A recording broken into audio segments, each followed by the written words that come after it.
गरिबीचं दुःख काय असतंय ते ज्यानं गरिबी भोगली ना त्याला माहिती आहे बाबा। आज या मंडपामध्ये कितीतरी लोक असे असते जुन्या म्हातारे आहेत ना आजी आमच्या माता मंडळी, तुम्ही गरिबी बघितली असते, ज्यानं बघितली ना त्याला निश्चित माहित असेल गरिबीतलं दुःख काय असतं ते, बाकी त्याला नाही सांगता येणार। अरे यांनी एक काळ होता महाराज, त्या काळामध्ये एक एक भाकरी करता दिवस दिवस काम केले महाराज लोकांनी, केले का? दिवस दिवस उपाशी राहून असणार बराशी खाल्ल्या लोकांनी, लोकांची चाकरी केली कशा करता? फक्त असणार पोटा करता, एक पोटाची कळगी भरण्याकरता महाराज। अलग लक्षात ते जर दिवस आठवले ना ते म्हाताऱ्याच्या डोळ्यात पाणी येणार सुद्धा। आज काही वाटणार नाही, आज सगळ्याला भेटायला महाराज, कारण ते दिवस होते त्या दिवसामध्ये माणसाला असणार एक भाकर मिळत नव्हती, अर्धी भाकर खाची ना अर्धी भाकर असणार ठोक त्याची लेकरा बाळाय करता। पण आज तेव काळ नाही, आज दिवस बदलले महाराज। ज्या टायमाला भगोनीचे भगोनी पाहता त्याच्या पुरी फेकून देतात ना, या म्हातारीच्या डोळ्यात सलत अरे या भाकरी करता एका एका आम्ही दिवस दिवस काम केलंय ना, आता जर चवडीच्या चवडी चपात्या जर फेकून दिल्या ना तर माणसाला कसं वाटत असं सांग। अन्न हे पूर्ण ब्रह्म आहे का? त्या अन्नाचं वाटोळं करू नका, नासधूस करू नका, कारण ते अन्न श्राप देत असते माणसाला, वाटोळं नका करू। कारण आज सगळं भेटायला तुम्हाला आम्हाला म्हणून एवढं बी असणार माणसाने काय केलं पाहिजे? आती केलं नाही पाहिजे, आती तिथं माती होत असते। गरिबी आम्ही बघितलेली नाही, आपल्याला माहित नाही, पण जुन्या माता माऊलीला महाराज लुगडी नव्हती नेसायला, ते दांड्या करून लुगडी नेसली। आताच्या पोरीला दांडी काय हे माहितच नाही, आहे का माहित? जुन्या माता माऊलीला माहित असेल दांडी म्हणजे काय, इकून एक ठिगळ जोडायचं बाबा, इकून एक ठिगळ जोडायचं, मधामध्ये एक ठिगळ जोडायचं, 3 साड्याचे तुकडे जोडून एक लुगडं तयार केलं, त्याला दांडीचं लुगडं म्हणत होते, है का नाही? पुरुष मंडळीला 4-4 जणांमध्ये एक एक शर्ट होतं, गावाला जायचं असलं तांब्याने इस्त्री करून तेच घालायचं होतं का नाही? आज काय सांगा तुम्हाला, आज जवळजवळ नाही म्हणलं 15 दिवस येडा येणार नाही बाबा। कशाचा? एवढी शर्ट झाली, एवढे कपडे झाले महाराज। हे आमचं सांगितले, तुमचं तर नाही सांगितलेलं बरं। आणखी कपाट उघडले की भडाभड साड्या अंगावरच पडायल्यात महाराज, मी मज सांगायला नाही बाबा, आहेत का नाही? आनंद आहे का नाही सगळं? मग आता भेटायले म्हणून अतिरेक करू नका, अलग लक्षात। आज आपल्याला मिळाले ना, अतिरेक नाही करायचं। त्या दिवशी माझ्या धोत्राला एवढं छिद्र पडलं होतं बाळू महाराज, एवढंच छिद्र होतं। बायकोनं धुताने मला सांगितलं, मला तुम्हाला धोत्र नाहीत का काय नाही? घरामध्ये संदर्भ भरलेलं धोत्र काढा म्हणजे विचारतो, म्हणलं काय झालं? धोत्र चांगलं आहे म्हणलं माझं। नाही म्हणले बघा ना छिद्र पडले, केवढं एवढं छिद्र होतं गव्हा, एवढं छिद्र होतं त्याला। मी बघितलं छिद्र, म्हणलं बघू दे, म्हणले हे काय छिद्र पडले? अरे मी म्हणलं तुला एवढंच छिद्र दिसायले आता धोत्र घरात येत म्हणून, पण तुला ह्या गोष्टीची जाण नाही। ज्या वेळेला बालपणी संस्थेत असताना 2-2 ती फाटलेले धोत्र लक्षात आलं का? म्हणून वाईट जे दिवस असते त्याला सांगणं माझं एकच आहे, कारण वाईट दिवस सुद्धा माणसाचे निघून जात असतात आणि चांगले ज्यांचे दिवस आहेत त्यांनी सुद्धा असणार आठवण ठेवी जा काय, कारण हे बी दिवस असे राहते म्हणून काय सांगता, कारण चांगले बी दिवस कधी वाईट दिवस येऊ शकतात। म्हणून पहिले गरिबीचे दिवस काढले तर आज सर्वांना आनंद आहे, एखाद्या सगळ्या गोष्टी भेटतात म्हणून अतिरेक करू नका। सुदाम देवाची परिस्थिती होती बाबा, हो सुदाम देव असणार त्या ठिकाणी 8-8 दिवस चूल पेटत नव्हती। एके दिवशी पत्नीने सांगितलं मालक काय, तर त्याला पत्नी तशीच मिळाली होती मला, तिचं नाव होतं सुशीला। सु म्हणजे चांगली, शीलवान घराण्यातली, आहे का नाही? ज्याला पत्नी चांगली मिळाली ना दादा त्याचा संसार सुखाचा झाला म्हणून समजायचा। आणि पत्नी जर असणार त्या ठिकाणी नास्तिक स्वभावाची मिळाली, कोट्यवधीची संपत्ती असुद्धा मातीत गेला म्हणून समजायचा संसार। म्हणून पत्नी खूप महत्वाची, आणि पत्नीला एकच माता माऊलींनो एकच तुम्हाला विनंती आहे बघा, तुमच्या मालकामध्ये काही करण्याची शक्ती येते, किती बी असणार, किती काम करीन, काबाड कष्ट करीन, कुठून का होईना पैसे आणेन, मेहनत करेन, आणि तुम्हाला असणार त्या ठिकाणी जगवीन, तुमच्या लेकरा बाळाला जगवीन। फक्त एक काम करी जा, काय माय आपल्या मालकाला फक्त पोचून पुढं सांगा, कारण ज्यावेळेला तुम्ही बोलतात ना त्यावेळेला त्याला पाणी इथं लागत असतं, कुठं त्याला वाटतं अरे आम्ही एवढे कष्ट करतो, हे का नाही? तुम्ही सगळं करता महाराज, त्याचं बाकी सगळ्या गोष्टी पद्धतशीरपणानं असणार त्या ठिकाणी पार पाडता। फक्त आपली वाणी आपल्या पतीला कधीतरी समजून घ्यायचा रे, कारण त्याला समजून घेणारा कोणीतरी लागत असतो। आणि त्याच वेळेला, कारण आज बघितलंय मी काही काही त्रासाला कंटाळून स्वतःचं जीवन संपविलं बाळू महाराज लोकांनी. ठिकाणी ह्या घटना घडल्यात म्हणून आवर्जून बोलतोय ठिकाणी, कारण त्याला ते सगळंच बघावं लागतं. तुम्हाला वाटतंय आमचं ते नाही केलं पाहिजे, पण त्याला सगळंच बघावं लागतं. त्याला आई वडील आहे, त्याला बहीण आहे का नाही, ती जबाबदारी त्याच्यावरती थोडं समजून घ्या ना. कारण तुम्ही कुणाची तरी बहीण आहे, तुम्ही कुणाची तरी आई आहे, उद्या तुम्हाला बी असणार. तुमची अपेक्षा नाही तुमच्या मुलाकडून, तुम्हाला वाटत नाही आमच्या मुलाने आम्हाला सांभाळलं पाहिजे, मग तो कुणाचा तरी मुलगा आहे ना, त्याचा विचार करी जा ना थोडा, की त्याच्या काहीतरी जबाबदाऱ्या असतील ना.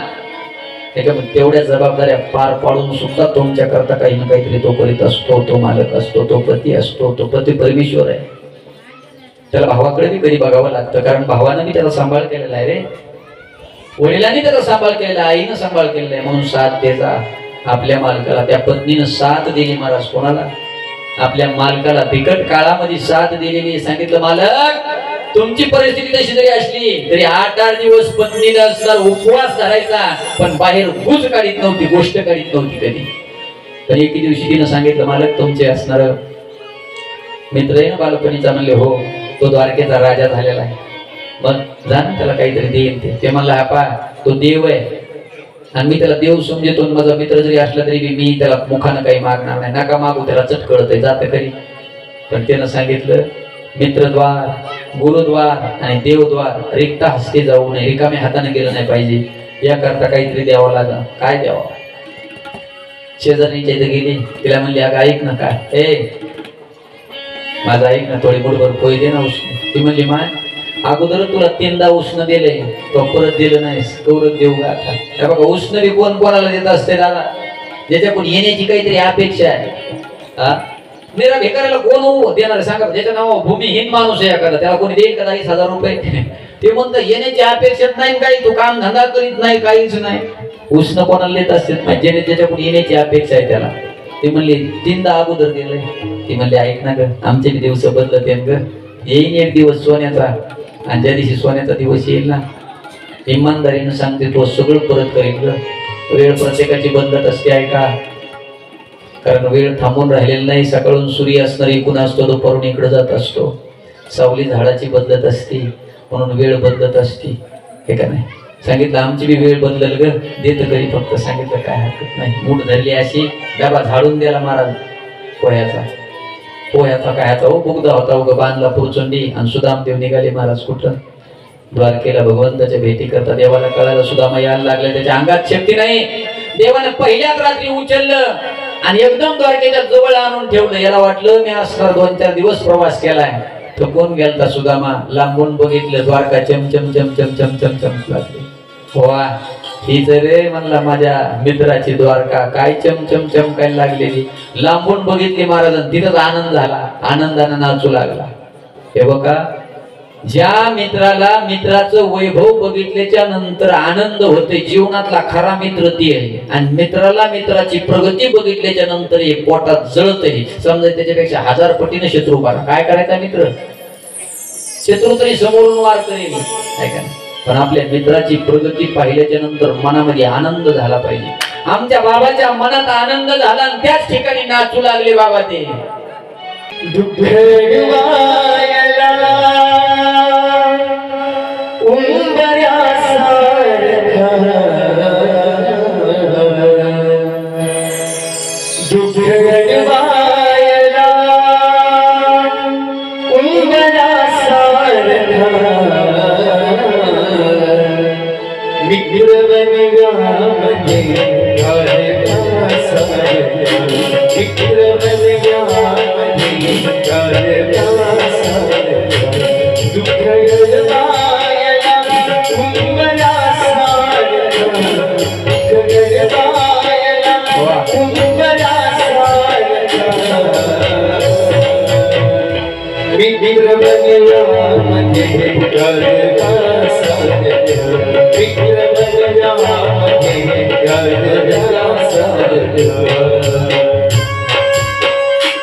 Bye.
काय वाजवा मला